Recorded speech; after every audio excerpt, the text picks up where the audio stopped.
Em uma era esquecida, muito antes das terras serem mapeadas e os céus domados, havia um reino na borda do mundo, conhecido como Osvardor. Este era um lugar de mitos e deuses, onde o sol e a lua flutuavam como sentinelas frágeis no céu, e onde os mares antigos sussurravam segredos sobre o fim de todas as coisas. Mas nenhum sussurro era mais sombrio do que o das florestas de Vetriskog, onde uma maldição havia se enraizado. A maldição não era de fogo ou bestas, mas algo muito mais antigo e insidioso, uma desesperança tão profunda que sufocava a vontade de viver. Chamaram-na de a maldição do fim da infância, uma sombra que roubava o riso das crianças e deixava apenas o medo para trás. Tudo começou com um fio de histórias dos vilarejos dispersos perto da floresta. Crianças acordando à noite, gritando sobre rostos na escuridão, famílias inteiras desaparecendo, deixando suas casas intocadas, exceto por um único e estranho símbolo, uma figura de madeira esculpida de uma criança chorando. Os anciãos sussurravam sobre um erro antigo cometido contra um deus ou espírito, embora ninguém concordasse sobre os detalhes. Quando nenhuma resposta surgiu, o rei de Osvardor enviou seus campeões para a floresta. Nenhum retornou. Anos depois, quando o reino estava à beira da desesperança, um andarilho chamado Kael chegou à capital. Seu manto estava esfarrapado, seu rosto marcado pelo sol e pelo vento, mas seus olhos carregavam o peso de quem havia visto muito. Ele afirmou saber a origem da maldição. Ele disse ao rei que a floresta escondia os vestígios de uma guerra antiga entre deuses. Um queria salvar as crianças do mundo, enquanto o outro, amargo e furioso, queria destruir sua inocência.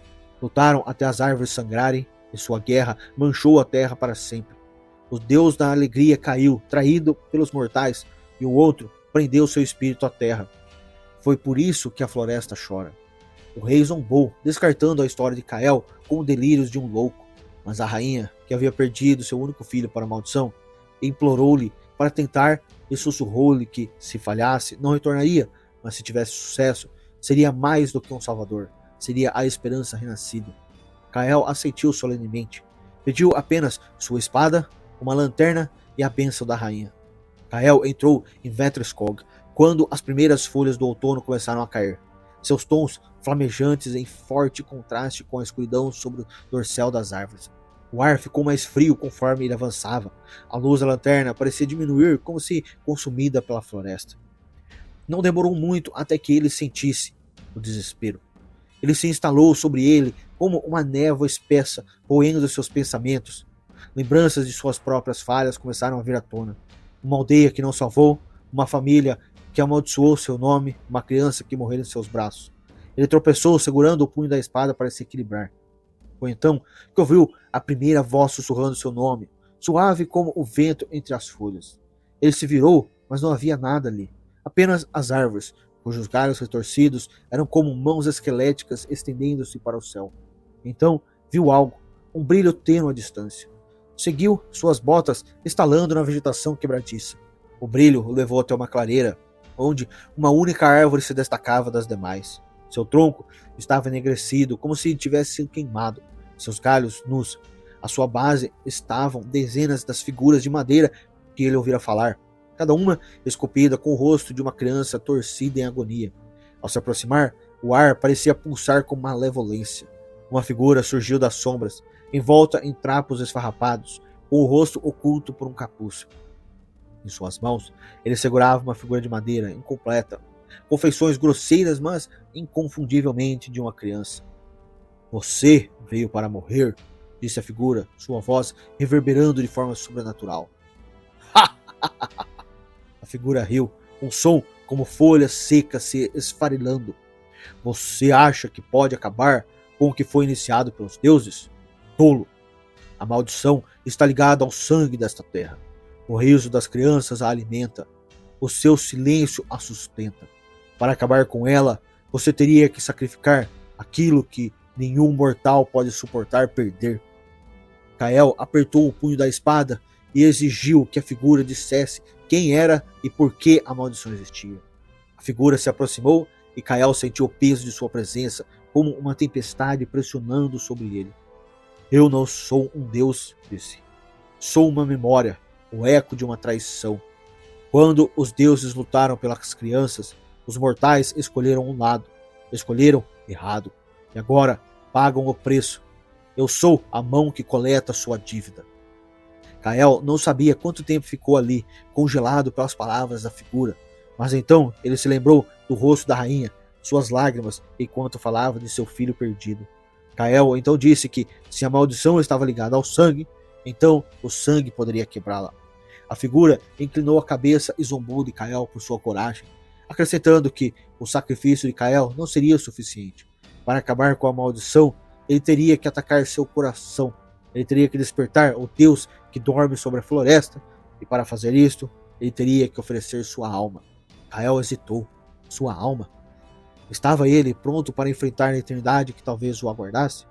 Ele pensou nas crianças, com seu riso roubado, suas vidas interrompidas. Pensou na rainha e no reino que sofrera tanto tempo. Kael assentiu e a figura lhe disse para seguir, virando-se e se dissolvendo nas sombras. Kael seguiu a figura até um local onde o solo descia, levando-o a uma caverna oculta sobre as raízes da floresta. O ar ficou ainda mais frio e a sensação de desespero se intensificou, mas Kael continuou. No coração da caverna, ele encontrou um altar de pedra maciça, sua superfície gravada com runas que brilhavam fracamente na escuridão. Acima dele, erguia-se uma estátua de um deus, seu rosto oculto, mas sua presença inconfundível. A figura disse a Kael que o deus dorme, mas seu poder ainda persiste, e para acordá-lo, Kael deve oferecer sua alma voluntariamente. Kael avançou, colocando sua espada sobre o altar, pronto para fazer o que precisasse. A figura levantou as mãos, entoando um cântico em uma língua que Kael não compreendia. As runas no altar brilharam intensamente, banhando a caverna com uma luz sobrenatural. Kael sentiu uma dor ardente em seu peito, como se sua essência estivesse sendo arrancada dele.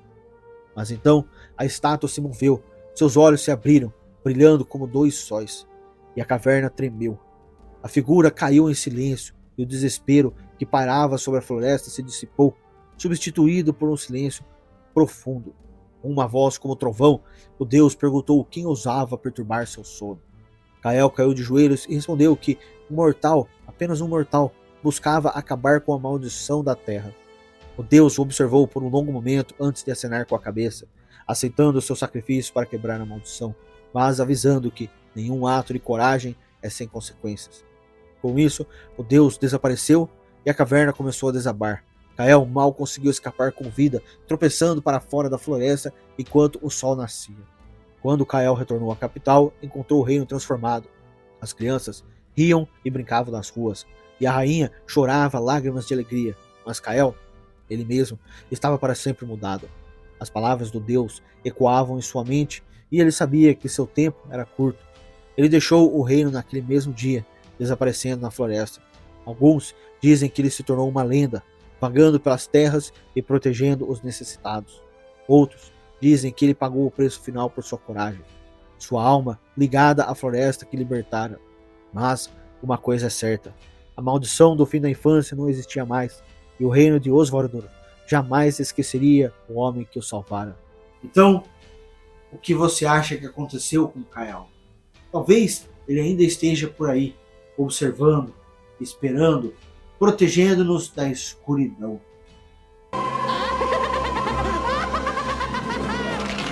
Voltaram, né? E isso é tudo por hoje.